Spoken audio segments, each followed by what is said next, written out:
Hello. Yeah, hi, Dr. V. Sastry. Thank you for taking time to talk with me today. You have a very diverse educational background and also diverse professional background. And NITians are really proud of your achievements. You have been not only good in the professional career, you also believe in power of giving. You have donated 1 crore to NIT Warangal to start Innovation Center, and you also have contributed 50% of your shares to Infosys Welfare Fund, and today they are worth close to 276 crores. NITians are looking forward to know more about you. So as part of that, I will be asking few questions. Please. Yeah. So could you talk about your childhood? Yeah. I lost my father when I was 3 years old, and I had a very tough childhood, I must say. But thanks to my Pedrana Garu, that is my mother's sister's husband, Ramamurthy Garu, he is the one who brought us up. And they, it's a God's will, looks like. They don't have children and we don't have father. So he brought us up, and he brought us up in with such a love and affection. In fact, his education was in Urdu medium. So he had to learn ABCD to teach us ABCD. So that is the type of dedication that he had.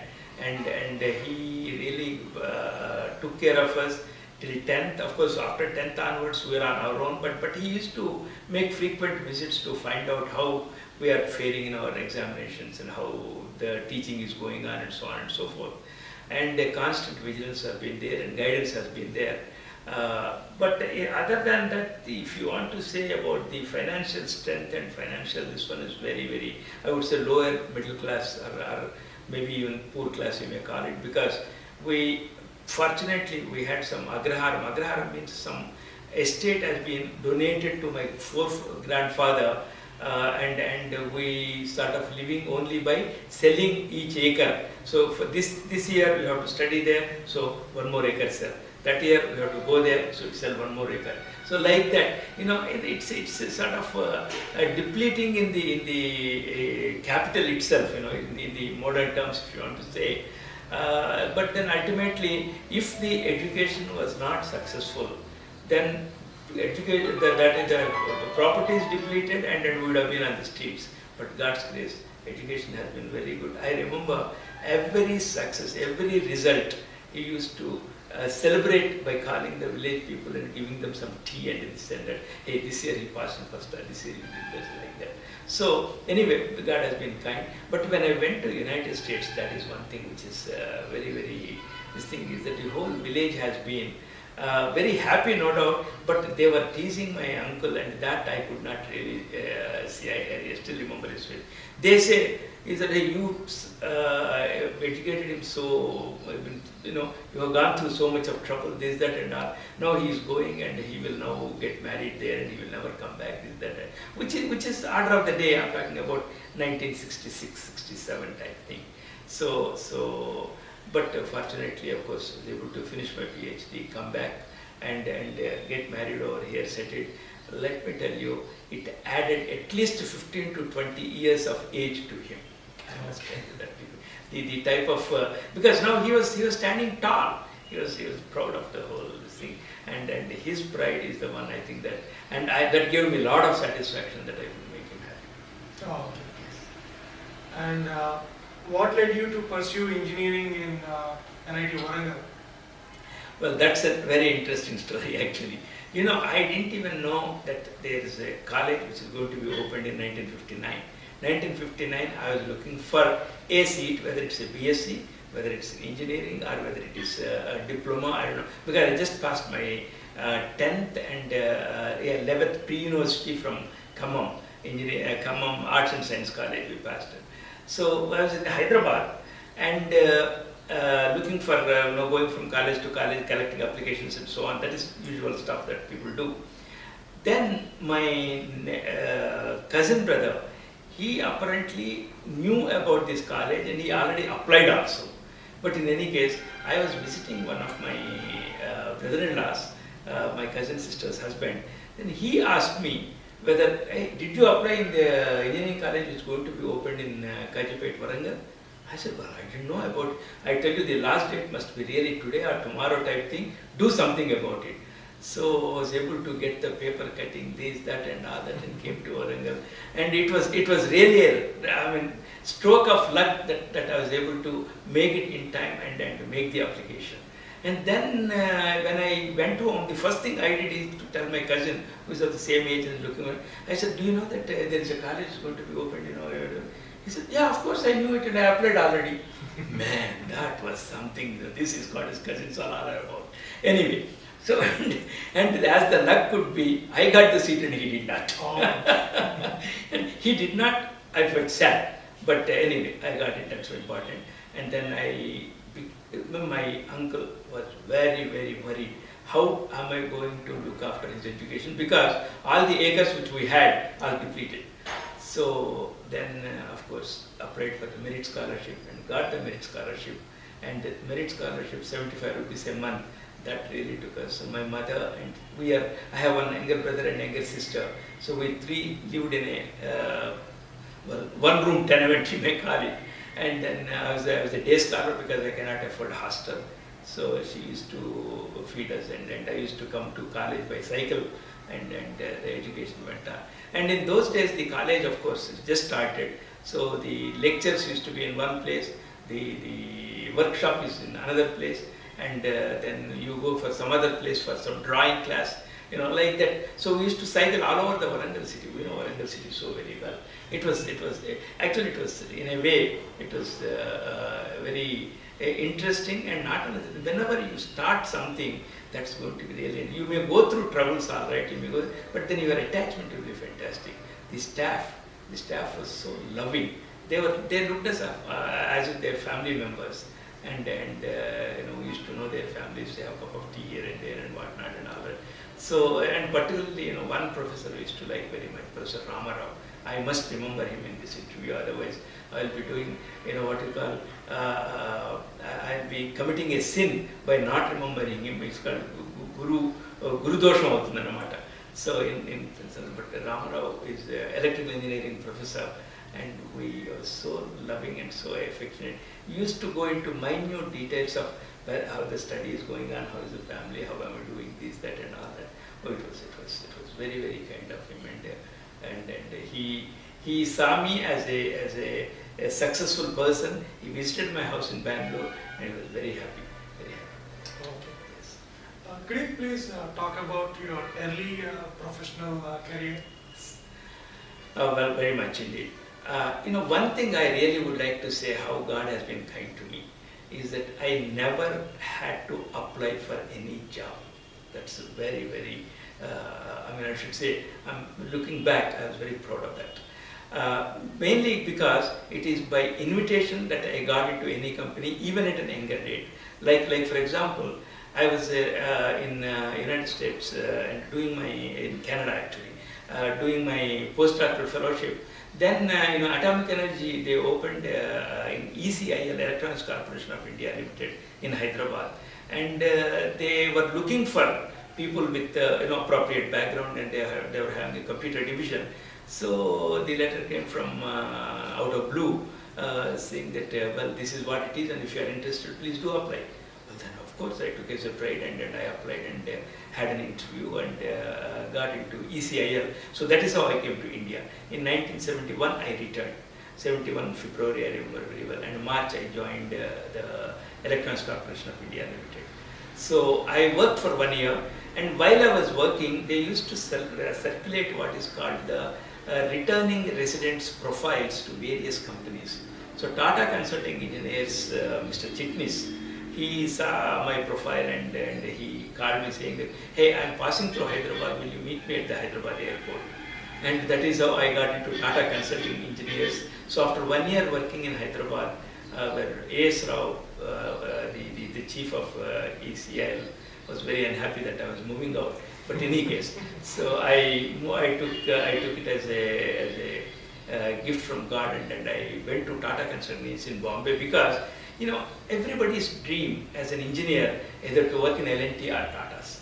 So here is an invitation that is coming, so I thought that I must go to Tata's, and the job was also in the field of simulation, mathematical modeling, which is my PhD thesis is all about. So I joined them, and I was working on the in those days the Canadian nuclear reactors have been supplied here, but they were coming with these control settings which are suitable for the Canadian power grid. Whereas, as you know, our power grid is not as strong as those grids were. So any effect, any small variation, any small load shedding or any short circuit will affect not only the whole power circuit but affect the reactor's performance also. So we had to make a mathematical modeling and analysis. So we did, and we redesigned the whole control system. That was a very challenging job, and I took a lot of pride in it, and used to go to RAPP, Rajasthan Atomic Power Plant.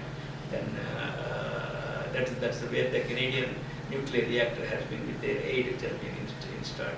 So that was the Tata Consulting Engineers.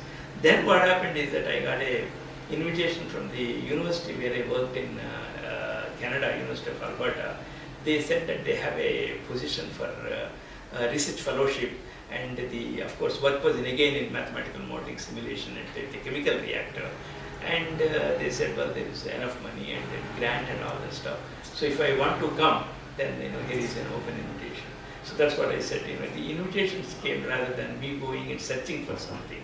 That's God's grace. Went, and then I asked for a leave of absence from Tata Consulting Engineers. So when I asked for leave of absence, I was called the senior technical engineer, I think it's called, senior technical manager. So then for a senior technical manager, apparently they don't have a provision to give this leave of absence. They said is that, hey guys, you don't go now, you wait for March, and then let us see what happens. Because March is the time where these promotions and increments and this that happens because it's a financial year ending and so on. So the director, when he asked me to stay, I never knew what really is in store, but anyway I called my professor and I told him, sir, I can't come in December. One, it's very cold anyway. So then I would like to come in March, April. So then April first week when the list was announced, I was promoted to principal engineer. And the principal engineer can take leave of absence or sabbatical, what you may call it in the current terminology. So they allowed me to go and I went for 3 years to Canada, back, and then from there I went to one pulp and paper company called Consolidated Bathurst. I worked for 2 years over there.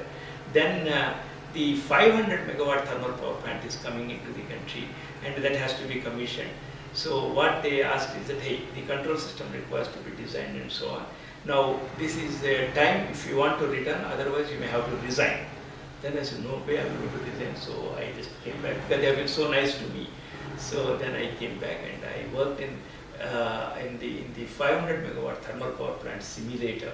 The simulator is an interesting concept because we train the operators as if they are working in the power plant with the total control room being there.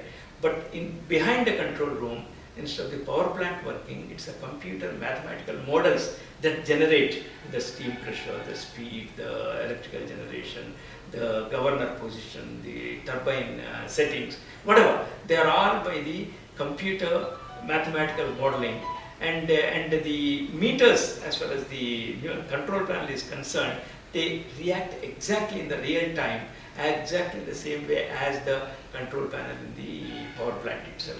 And then of course we introduce various malfunctions and various emergency situations and train the operators how they react. So here, even if they make a mistake, as you know, it's a simulator, so nothing will happen. So, but they get all the training, and that is how the people have been trained, and they have moved to that's the first 500 megawatt thermal power plant. Again, it's a large plant in a small grid, so that is why this kind of exercise had to be done. When I was working there, of course, then I was transferred to Bangalore. Bangalore, they opened an office, and I was with Tata Consulting Engineers. But then the power plant simulator design has made me to made this particular company to start a simulation division, and said that, hey, why don't you come and head the simulation division? A company called MacMet India Private Limited. So in '86, I moved to that company. Again, there was Mr. Chenappa, I remember, they moved heaven and earth to see that I will not move. It's not that I want to boast about it, but these are the instances which make your professional life to be, oh, okay, you are worth something.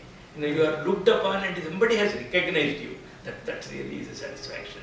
So when you do that, then I moved to this MacMet India Private Limited in Bangalore itself. Because one decision I took is that I will not move to Bangalore. I will maybe changing the jobs, so that the stability for the family will be there, and the kids will be going to the same school, same environment, everything will be fine. You see. So my change should not really affect the family.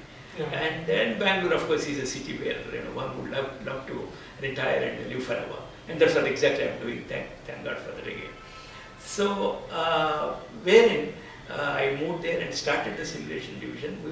And those were the days where the PC and the color graphics and the animation, all those things are just coming in. So we used all those techniques in order to build the low-cost simulators for power plants, for chemical plants, and for the power grids. And it was a very, very successful venture. And then when we were doing it, can I proceed? Oh, yeah, go ahead, yeah. Okay. Yeah. Because I just would like to go through the professional career in a sequence. Yeah. So then what happened, Sridhar, is that Infosys, that is 89, CBIT Hanover, that's one of the world famous electronics and software and everything, you name it, exhibition. Hanover is a city where the exhibition is the most important thing. And that time, India was the participating country with Germany. So then obviously we had some big stalls and all the stuff. But the point really is, neither Infosys nor MacMet, that's my company where I was working, could afford total stall because it was beyond our budgets. So Mr. Narayanamurthy and Nandan and I, we sat down, and you wouldn't believe it, because now Infosys can buy the Hanover. That's a separate issue. But those days we could not afford the stall. So then we said that why not we share the stall. So, and we are working in the same software area. So they presented their core strength, like the software for services, whichever that was.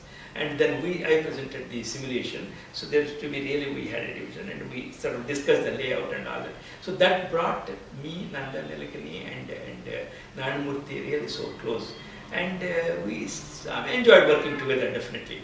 Then what happened after the CBT is over, when we came back, during the thing, I suggested to Mr. Murthy, saying that, boss, I think you are in the software and you want to grow big and everything.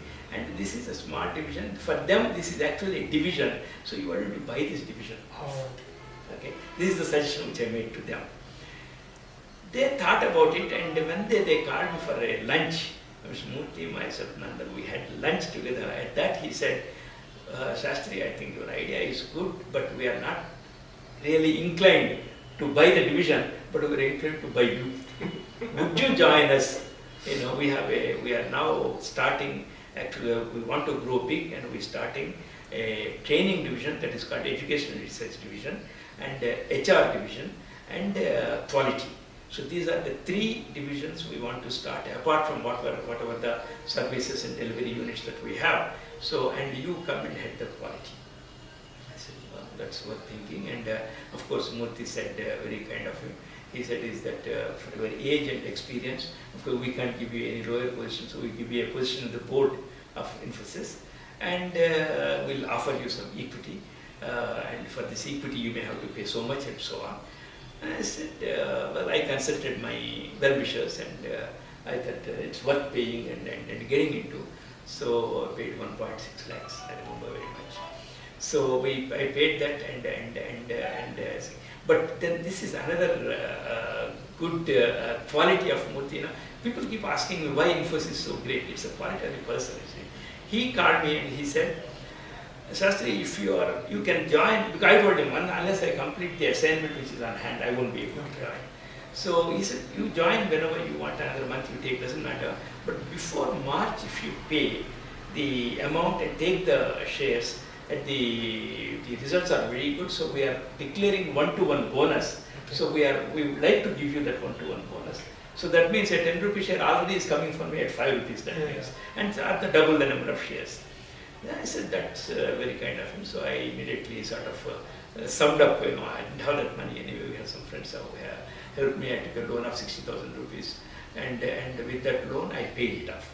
And the shares were given, and the one-to-one bonus was given. And I joined them actually on April 20th or something like that, if I remember right.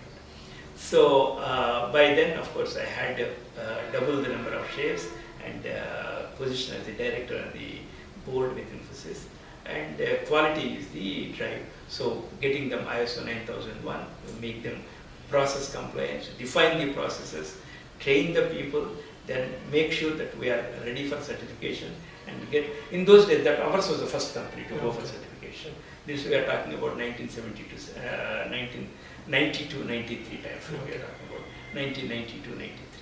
Okay, 1990 I joined them. So anyway, then we started the work, and ours was the first company. In fact, the auditor came from UK, and he was astonished to see the process definition, the process compliance, and he gave us the immediate certification. That is one of the very, very proud moments. In fact, Murthy the other day was mentioning in a public this thing, that's the only time we opened champagne in the campus, in the premises. never liquor in the premises. So that's the only time champagne bottles were opened in the premises, and we had champagne. So then, of course, then I went to a software engineering institute to get trained in the capability maturity model, that is CMMI, and then we moved towards the CMMI level 3 and level 4 and so on. So what challenges you faced as a board member at Infosys? Oh, the challenges are plenty. The first and foremost is that quality is not in the direct delivery line.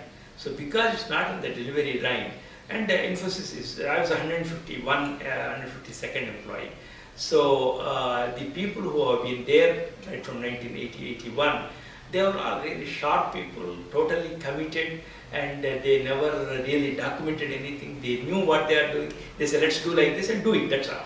So that is where Murthy said that, hey, now, this is not a scalable model. So in order to make it scalable, so we wanted to make it documentation and expand. As the new people come in, they will be able to follow these processes. That's the whole idea of going in for the quality. So when I started telling them, boss, you got to document. I said, you come yesterday and we have been working here for the last 10 years and you say now what we should do, not acceptable. And that is where really Murthy has, that is why I think give the position on the board. One is, of course, the position, and another is his empowerment. So these are the two which forced people to sort of, I wouldn't say mend their way, but to spend that little extra hour, little extra time in documenting what they think. Then of course I used to make it better, and we define processes based on and so on. That's one of the best processes. That's what, as per the lead auditor who came. And not only that, we could implement and we could see the result. In fact, as the years gone by, the QMS, that's a quality management system, is considered as an asset, and it was appearing as a value in the balance sheet. Okay. That is the type of importance that the QMS got it. And then that is one. The second one is timesheets. As you know, timesheets is one of the things, of course, is now it has become an order of the day. Yeah. But in those days, when you ask for a timesheet, the first thing they ask me is, why do you want to track my time, what I do? We are doing the work, we are delivering it. What's your problem? I said, well, it's not really my problem, but the problem is that how do you do the estimation? How do you really know how much time you have spent on a particular activity? So we had to really convince senior management as well as the developers to say that this is not to track how you work, how much rest you are taking, or how much time you are spending on the tea or lunch or this or that, but it is more to find out how much time is spent on design, how much spent on requirements, how much on the coding, how much on the testing. These are the various headings that we are giving, and we want you to put as much accurate time as possible, because it is always, as you know, garbage in, garbage out. Yeah. So we didn't want to do that. So we, over a period of time, of course, it got really very, but Murthy had to really come heavy on everybody in order to make it a practice. So that was one of the very challenging moments, I should say. Then, of course, the reviews. I mean, anything to do quality is seen as an overhead. And when it's an overhead, then obviously people would not like to do it. Now, of course, things have become, and in fact, when I used to give the lecture, people used to say that, hey, this sermon, all is good, this, that, and all that, that's enough now. You know, let's go and do our job. But to do your job, there are only two ways. Whether you do it the right first time, or you do the way you want. So the right first time is what you want. That is where so that's a big challenge. And then as it happened, after ISO 9000 and CMMI, there have been a lot of other companies, of course, obviously they are looking at the quality and the how to increase the business, overseas business, the exports. Then they all realize that it's not the price but it's the quality. So in view of that, a lot of companies now got into this bandwagon, I may call it. And then there are a lot of invitations for people to either give a lecture or look at their processes and so on. Then when I consulted Murthy, I told him is that I think now time has come for me to part from Infosys and do something on my own in terms of looking at the consultancy for the quality. Well, it took about a year for me to part from Infosys. We were able to wait for being a board member, then general body's approval and all that required and so on. Then that is the time, you know, 50% of shares you are talking about, I think is worth mentioning now, because that is the time what I thought, what I got as a 50% bonus while entering, I thought I must give 50% when I'm leaving. That really was the motivation. And when we discussed about it, what is it that giving means? I mean, nobody would like to really part with the shares. And that too, you know, we went public and the shares were doing well. I wouldn't say that not as well as now, but it's just picking up, you know, that's we're talking about 1995 and 96. But it was looked upon, you know, every day the shares are going up and everything is looking good. But then when I mentioned this, then we said is that, hey, best is let us set up a welfare fund. In those days, government rules are very strict, you know, the taxable, non-taxable. The ESOP itself has gone, ESOP, that is employee stock option plan. You know, that itself was looked upon as a big incentive for this thing, and it was to be taxed or not taxed. You know, the companies were saying is that, hey, we are recognizing the performance, we are giving them as a gift, or we are giving them as something to motivate them. Now you come and tax it, that's not you know, fair. So there are a lot of lobbies going on and all that stuff. So then in those lobbies, then this also was pushed to say that it's a welfare fund and it should not be taxed and all that. So welfare fund was formed. So to that welfare fund, that is what that additional 50% what I got is what is given here. Yes. So from Infosys, you got into the consultancy. Yeah, you got into the entrepreneurship. You started RelQ. Right. So what were the challenges you faced when you started RelQ? Very interesting question, because you know, as consultant, we started in 1996 this Musa software engineering. Wherever we go, we of course immediately got number of companies offering, and so we didn't have to really again look for jobs or promote ourselves or give big brochures and so on, because there are companies who are really waiting for people to help them out in defining the process, and that too with the experience of Infosys, obviously. I mean, that was a big plus point. So when we got that, you know, wherever we go, we found the attitude in the developers is that they would like to do development, not testing, not reviews. Because they feel testing and reviews are non-productive, and development and writing code is a productive, and also their resume will look better and they learn a lot and so on. So testing was looked down upon, really, to tell you the truth. So then that is the time myself and my colleague, Dr. Prakash Mutali, we said is that why not we start a company which does only testing, nothing else. Okay, so that is how the RelQ in 1998. So that 1.5 years, 2 years of experience, has told us that this is a company which will start. Then again, because we started testing and because people are not interested in testing, the same companies where I was consulting, they gave us the job for testing. Oh, okay. So it was a sort of, I should say that the timing has been right. That's all I would say, really. I mean, I don't want to take any credit for our intelligence or extra this thing or anything, but the timing was just right because people did not like testing, and here is a company which does testing. Then obviously, this guy. So then we never had to really struggle much, except our struggle was for the expansion. You add more people, then you have to pay the salary, that means you have to have the money. And we didn't have that kind of money to put in. So we had to go for borrowing. And KIT1 is a Karnataka IT development fund. So they gave us something, we started. Then from there, then ICICI came in, then Citibank was one of our major customers. They actually put in some money. So all this, so the management really was not in finding, the difficulty was not in finding the jobs, but the difficulty was finding the funds, right amount of funds from the right people who will not really bother. That's all.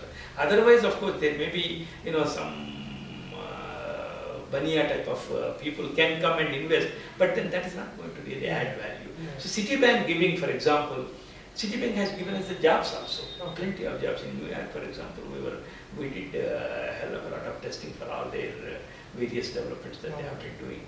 And then Citibank, then we, of course, US has been our base, then Intel, then we did in Franklin Templeton. I mean, all this, they, one after another, they came in, and it is again another, maybe you may call it a mini Infosys story in that sense of it. But in 8 years, that is 96 we started, in 98 we started, and 2006 we sold a company, and we sold a company for $40 million. So could you talk about your exit strategy with respect to RelQ? Sure. Initially, only I think you were offered half of the $40 million price. Yeah. And all that went on to double the price to sell the company. Yeah, it's again a story worth emulating by even other companies, because I tell you, a lot of time when you are in the company, you will not be able to see the problems yourselves. Whereas a person doing, that's why the auditing also, of course, that's what we've been doing as a quality consultant, because the person in the problem will not be able to see the problem. You got to get somebody from outside to see the problem. That's exactly what happened to us. RelQ, the first company which wanted to acquire was a company called CTS, Cognizant Technologies. So they offered a price of about $22 million, and this happened in 2005. So they said that, okay, let's do the due diligence. And due diligence, as you know, they go into financial due diligence, technical due diligence, then customer due diligence, HR, all aspects. So they did this, and we had of course, had a full-fledged office in UK and full-fledged office in US. Well, UK has more full-fledged in the sense that we had actually the testers and project management and project execution and delivery was there in, whereas in US we had only on-site people and the marketing people. So they did the due diligence in UK, and that is when they found a lot of loopholes, let me tell you.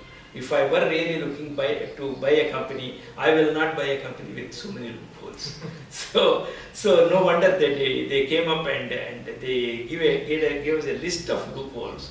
And they said is that, well, at this rate, if we are taking a risk in buying this company, so in view of that, we are going to lessen the value from 22 to some 18 or 16, something like that, which was really, we felt low. So we said, well, we thank you very much. We will not be able to go through this deal.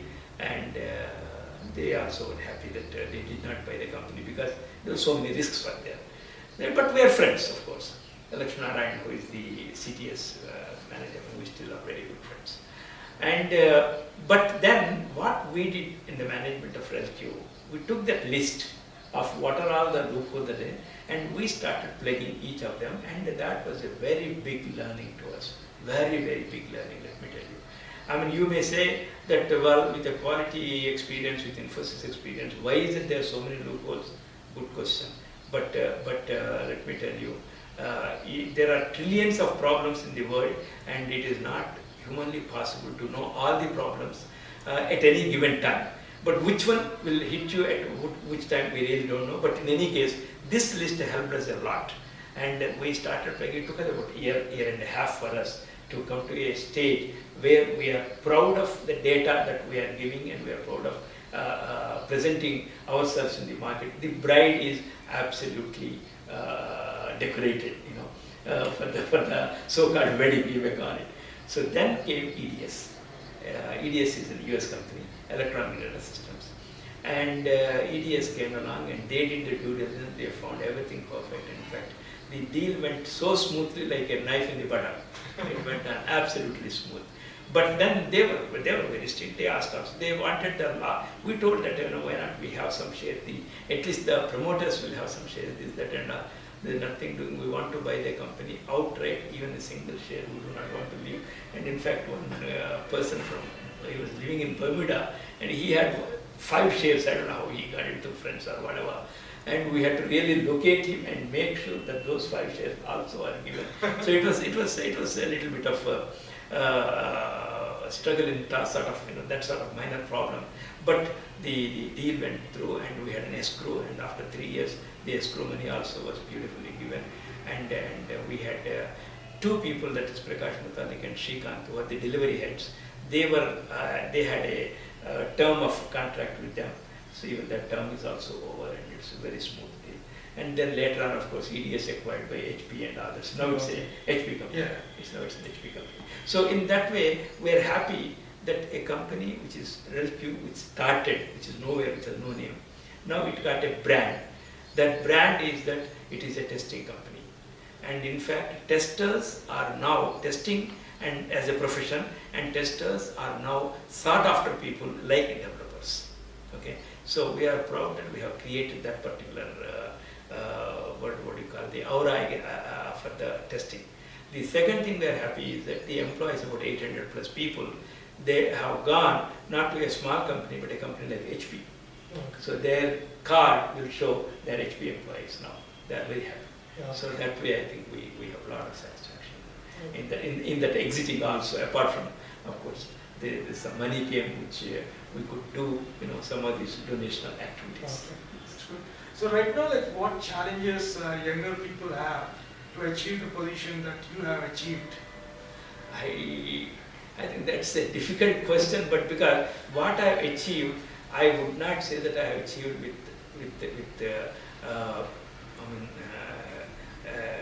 I would actually contribute this to God's grace. God has put me at the right place at the right time. Okay, and then I took the opportunity. Yes, you know, I could have really said to Infosys in those days, saying that, well, boss, I have to pay so much money, and it's a new company, it's a small company, you know, I'm quite comfortable here, which is a known company, and thank you very much. I could have said, yeah. And that would have, of course, I would have given that, right? But that would not put me in the enviable position that I am right now. I'm very happy and I'm proud of that. I think he helped me to take the right decisions, and I really contribute this to being alert to the situation and take the opportunities as they come, but you have to work. The work really is either as a person who has to make sure that Rajasthan Atomic Power Plant control system has to work, be there, whatever, or the simulator which is to be totally developed from scratch. I remember the number of hours spent in New Delhi, the Electronics Commission corridors to get the approval for that computer. Oh. Well, apart from handling about 30 odd engineers in the team. Okay, and be it the quality, where you have to really make sure this 150 people really will agree to the process compliance and recording, reviews and testing and so on. Well, you know, everything. I mean, you have to put in your efforts. I'm convinced that when you put effort in the right way, you will be rewarded, and God is there to look after you. So my message to the youngsters is, take the job seriously, have the right attitude, don't lose sight of where you come from. Let me tell you, in all this, one thing very, very important, roots. Where you come from, so you cannot really, I can never forget the days of where we had to walk every day to the school about 5 kilometers. Or what is that we could not afford. Like as I was telling the other day to the director over here and others, is that, the 75 rupees a month merit scholarship which I got, in the first lot, 3 months, it took time for processing, etc. So a lot of 225 rupees came, which was large money in those days. And with that, I went and bought a Hercules bicycle for 190 rupees with full gear case and this and that.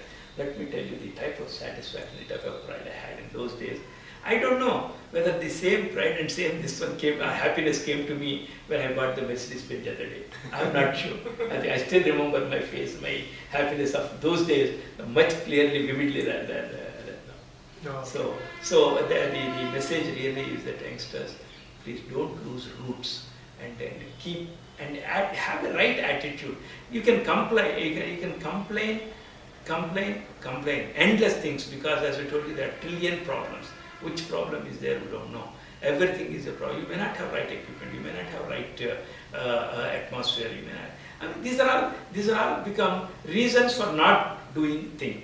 If you want to do anything, all that you need is right attitude. Have that. So would you like to mentor NIT alumni? Oh, of course. This, as I mentioned, the way I got the seat and I got merit scholarship, and I didn't mention this is another pride moment in the college. 1959 October 10th was the day when, because Nehru's dream was to start all these regional engineering colleges, and this was the first engineering college, first regional engineering college. So Nehru came to Warangal to lay the foundation stone. And I was, of course, 16-year-old lad, and I was very puny. So I was selected for somehow, again, to give the rose to him. The day I gave the rose to Nehru, I think that was a very, very proud moment and a proud thing. So then October 10th, 1959, that was. Okay, so we celebrated the Golden Jubilee year, 2009 to 2010. So 2009 October 10th to 2010 October 10th. And during, of course, I have been visiting the campus now and then, and I have been the board of studies of the electrical department. I give lectures here and there and whatnot. And the staff has a continued, Professor Ramarao was there, and the continuity, Ramamurthy and so on and so forth. So because of that, I have been visiting the campus on and off. So the connection has always been there. And that, I think, the present director has asked me whether I can be at the committee for the Golden Jubilee celebrations. And I happened to be in the committee. And then what we thought is that we must have some commemorative building. And the only thing is that, because putting a pylon or putting something, some stone or this, that is not going to be really good. So why not we have a Golden Jubilee commemorative building? And then I thought about it, and I offered my participation in that. And finally it materialized into what is called the Dr. V.A. Sastry Center for Innovation and Information in Development. I'm very proud of that. And in fact, in this visit and in forthcoming visit, I would like to see that this innovation activity and entrepreneurship activity will go on, because college, as it is said, is that it will make people to learn, write exams, pass, and get jobs. That's normal. Okay, but through this entrepreneurship center, innovation center, we would like to manufacture the entrepreneurs who will be able to give jobs, that is not job seekers but job givers. That is the aim, and I hope this also will be as successful as as it has been for me with God's help. Yeah, okay. And I would like to know like what goals you have set right now to achieve in the next 5 years. Well, goals are really, unless you set your goal on the moon, you will not be able to reach even the 10th floor of a building, as the saying goes. So maybe my goals are quite high, but the one of the first and foremost is would like to make sure this innovation center bubbles with activity in terms of, see, as I told you, one is of course to make students entrepreneurs. Then the other one is to really make this industry academic cooperation a reality. A lot of platforms talk about it. A lot of things are happening also, not that they are not happening. Professor Mashelkar is one of the leading innovation heads in the country, recognized at the Government of India level, and has been heading a number of innovation labs and innovation teams.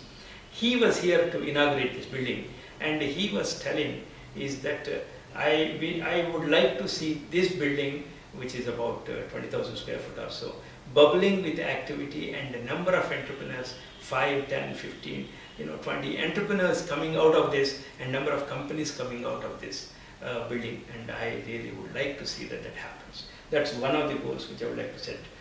At a personal level, yes, I would like to be useful to the society, and we have a number of, at least two I can mention. Is one is the Sridevi Veda Vidyalayam in Srisailam, wherein Vedic, this is a really sad part of it.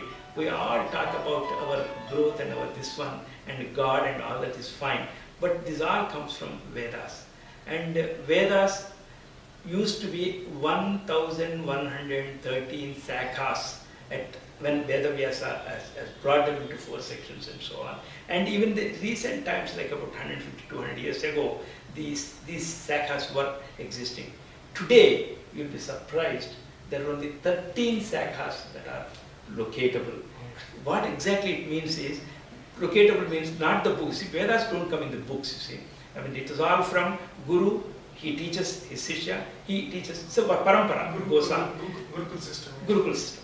So when the parampara goes on, that means the people who can chant with that intonations, with that particular tone and with that particular this one, they are each, be it Yajurveda, be it Samaveda, be it Atharvaveda, be it this one, they are all divided into a number of sakhas. So I don't want to go into the big detail about it, but however, the way it is chanted, like in music, the ragas, you see. So each one has, the division, subdivisions and so on. So here also like that. So the only out of 1,112 sakhas, only 13 sakhas were able to locate now. So that means it's a species which is extinct, which is getting extinct. We have a lot of preservation for various species, be it tiger, be it elephant, be it this, be it that. But there is no department, government concerted effort to save this species. That is something which I can't believe it really. So anyway, in my own small way, I would like to say that I'm a trustee of this particular Veda Vidyalayam and see that in Gurukul system these Vedas are being taught. That is, I would like to see that is flourishing. Then the second one which we are doing is government schools, primary schools particularly in the villages, they are downtrodden. I don't have to really explain that. And the teacher there feels that he can do nothing in the whole world, so that is why he is there to be a teacher over here. And both are not true really. The government schools are the ones where the population which is going there, they are the future citizens of the country, and they are the ones which will make this country, will take the country forward. So we thought, actually Mr. Ramurthy, I must credit him, he thought about the Sikshana Foundation, and of course we got from Vibha and various other foundations a lot of help. So what we are doing is that we are spreading, we are going to these schools, we adopt these schools and motivate those teachers to tell them that you are doing a great job and your job is the one which is going to be most important. And of course, it's not just telling them that alone helps. but provide the facilities, take them into a tour, and make sure that their contribution. In fact, we have sent one selected one to United States. He has given a number of lectures, and he was being interviewed at number of places. And the way he teaches, the way he takes it, it comes from heart. If people could see, and we have some videos where the American the kindergarten teachers interviewing him and asking certain things. So that was very, very interesting. So that teacher is very proud. He can go to America. Going to America is a big thing, you see. Also, it is, no doubt about it. So we take a group of teachers and we take them on a camp wherein, of course, some PR and some skills to how to deal with people, how to deal with these children, and all is being taught. So like this, we make them feel that they are important spoke in the society being. So this is how we are doing Shikshana. We now adopted about 300 schools, but then 300 is such a small number. Of course, there are other foundations who are doing a great job also. So we would also like to contribute in that way. Last question. There is someone or group of people behind a person's success, and you already mentioned your uncle Pedanana was behind your initial success. And who are the other people I think helped you achieve? I'll be doing a lot of this one without mentioning my mother. Okay. My mother, who lost her husband at the age of 23 or 24, and she looked after, and she was a constant guide, and of course teacher at home, I should say. And my mother is one. Actually, we have set up a gold medal in her name in the college. Oh, that's good to know. Yeah. We set up a gold medal in her name. And in fact, another gold medal we set up is in the name of Professor Ramarao. So these are the two that we have given. This happened about 10, 12 years ago, I think. It's been going on. They have been giving to various students in there, whoever is deserving that merit. Yeah, Professor Ramarao was principal when I was studying. Oh, I see. Yeah. Okay, good. Yeah. So these are the two which I have done about 10, 12 years ago, and that has been going on. Now, apart from that, of course, my own family, my wife and the children are very, very cooperative and very encouraging. In fact, when I said that, hey, this is what I'm thinking of giving a donation here to see that this happens, my son-in-law is the first one who jumped up and said that you must do it, and this is going to go a long way. So like that, and of course, son and daughter definitely were very, very supportive and very encouraging. And even now, they say is that, hey, while we would like to inherit some of those things so that we'll be able to take those ideas forward. So that way, I think the family is very, very happy. Okay. So once again, thanks a lot for taking time. Hey, thanks a lot, and thanks a lot for giving me an opportunity to remember my past. So clearly, I never had a platform to talk in so great detail. And we wish you a grand success in the goals that you have set yourself now. Thank you so much. Okay. Thank you, Sridhar. Yeah. Excellent. Thank you.